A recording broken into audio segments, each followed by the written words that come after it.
वजन कमी करण्यासाठी रात्रीचं जेवण किंवा डिनर स्किप करून फक्त सॅलड्स खाणारे अनेक क्लायंट्स येतात.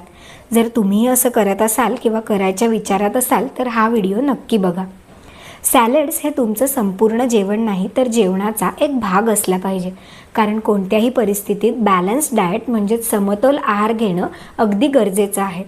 असं न करता जर तुम्ही फक्त सॅलड्सच खात राहिलात तर तुमचं वजन तर कमी होईल, पण थकवा, सांधेदुखी किंवा वातासंबंधी तब्येतीच्या इतर तक्रारी नक्की उद्भवू शकतात. म्हणूनच सॅलड्स खाताना ह्या टिप्स लक्षात ठेवा. सॅलड्स ही लोकल आणि सीझनल असली पाहिजेत.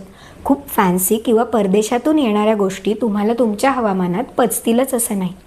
सॅलड्सची न्यूट्रिटिव्ह व्हॅल्यू वाढून त्याला बॅलन्स करण्यासाठी त्यामध्ये मोड आलेली कडधान्य, पनीर, चिकन किंवा फिश ॲड करू शकता. खूप प्रमाणात सॅलड्स खात असाल तर ती कच्ची न खाता थोडीशी वाफवून त्यावर हिंग, मीठ, मिरपूड, सुंठ, लिंबू यापैकी काहीतरी घालून ती खा, म्हणजे ब्लोटिंग, गॅसेस किंवा पचनाच्या इतर तक्रारी होणार नाहीत. सॅलड्सवर मेयोनीज किंवा इतर फॅटयुक्त टॉपिंग्स घालणं अगदी टाळा. तसंच खूप वेळ चिरून ठेवलेली किंवा फ्रीजमध्ये स्टोअर केलेली सॅलड्स खाणं टाळा.